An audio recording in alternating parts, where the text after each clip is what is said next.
Yep. Yeah, so, boom. I guess I like it. I don't think I need to say more. Good job, Roy. Yeah. That's great. The reality of House is that it's a casual rework. Basically what... Okay.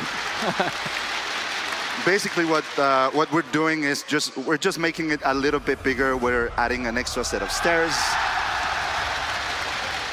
Keep going, man. I love what you've done with the place. Yeah, and so again, it's we're rebalancing also the. And the first one I want to talk about is what we call the Ping 2.0 system. So it's an improvement on the existing ping systems that you're used to and that you've been playing with. The difference here is that you can share the positioning and the nature of gadgets that have been deployed in the environment, either by your teammates or by the enemies. So it's a really easy way to share information with your friends. Even if you don't have a mic, it's like really useful. Yeah, not everybody can use a microphone, not everybody wants to. Now there's no excuse to not be working as a team sharing that information. Absolutely, and it ties back in what we were talking about before, which is trying to add stakes in the preparation phase and the support phase, this one being for both actually.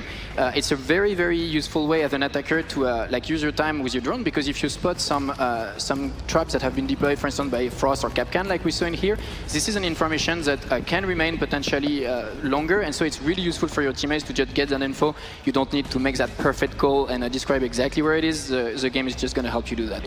And also, we're bringing a really important one this time because we're adding a secondary gadget for attackers that is going to do some hard breaching. Tell me more. So don't be afraid. It's always going to be a weaker version than Thermite, Hibana, or Maverick, because we want them to remain the king of that domain of the game.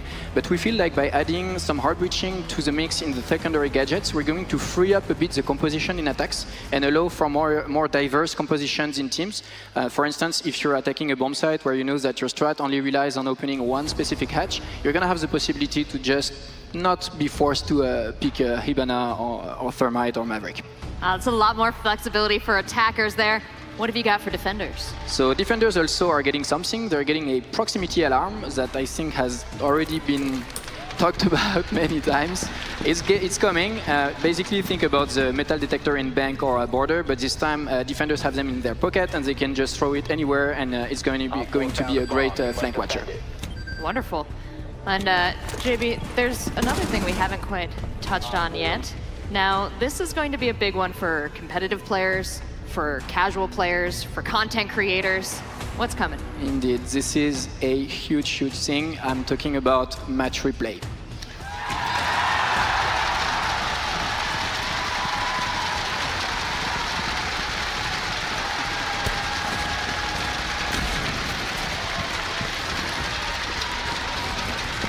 Our watch cell has been working on this for a while now. It's a huge, huge feature.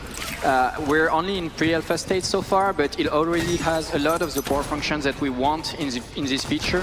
You're going to be able to record your matches, get back into them, watch it from any point of view, from any player, or even from the top views that you're used to see when you watch Pro League. And we believe that this has a huge, huge potential to bring Siege also to the next level, because, like you said, it can be used to create YouTube videos, it can be used to reanalyze your strats when you're playing as a pro player, or just as a ranked squad. Like, we absolutely believe in this feature, and you're going to be able to play a first pre-alpha version in the test server during the first half of your 5-2. Wow, so this is coming so soon, and this is such a big tool. Anything else you want to tell us about it? I'm incredibly excited about it, and I really can't wait for you to put your hands on it, because here again, it's something we're going to build with you guys. We will need your presence on TS a lot for this one. So what are you guys doing to TACHANKA? So the first thing, of course, is at the core of the issue is the turret itself. The concept of being immobile doesn't really fit with Siege gameplay, like you all know. So we've taken the weapon out of the turret, and as a first step, made it a primary weapon, meaning that you can just run around.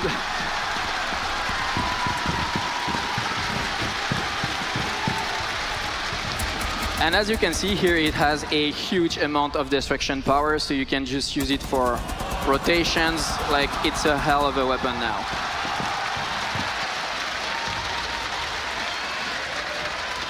And then he's also getting a gadget?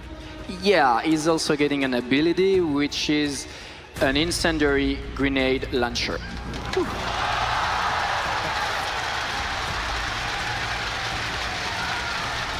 And as you can see in game, it's pretty wild.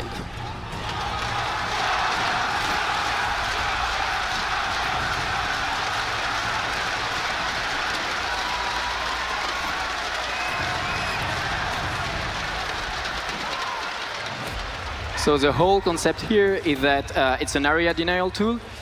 It's something that you can pretty much spam projectiles with. It makes these little patches of fire on the ground, so you can use them just to slow down attackers' progression, deny a plant spot. So it's a sort of alternative to smoke, if you will. So on top of events, we have the arcade playlist now. And this is a temporary game mode that'll pop up, really short, just for a weekend. And the first one we're talking about is something that's very near and dear to us. We grew up with first-person shooters on the N64, so we're bringing a golden gun mode. That warms the heart, Alex.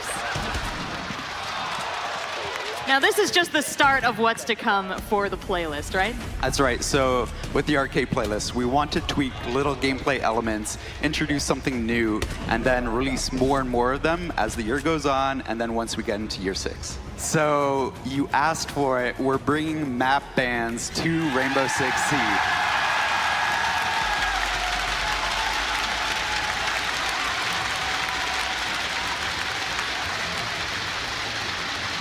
Why don't you tell us how these map bans are going to work? So whenever you start up a ranked playlist or an unranked playlist, you jump in and you have 3 maps to choose from the pool. Both teams will vote on which ones they want banned. The remaining one will be the one you play. Fantastic. Couldn't be simpler.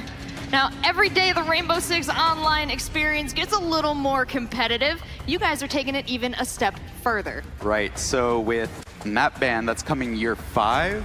In year 6, we're already laying the groundwork for something that we're calling the Rainbow Six Cup. This is taking the experience of the SI here and trying to package it up for everyone at home so you can play with 4 friends in a series of battles to find who's the best.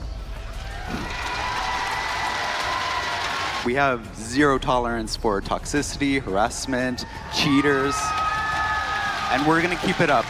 So the player behavior cell is working on the biggest feature yet, which is the reputation system.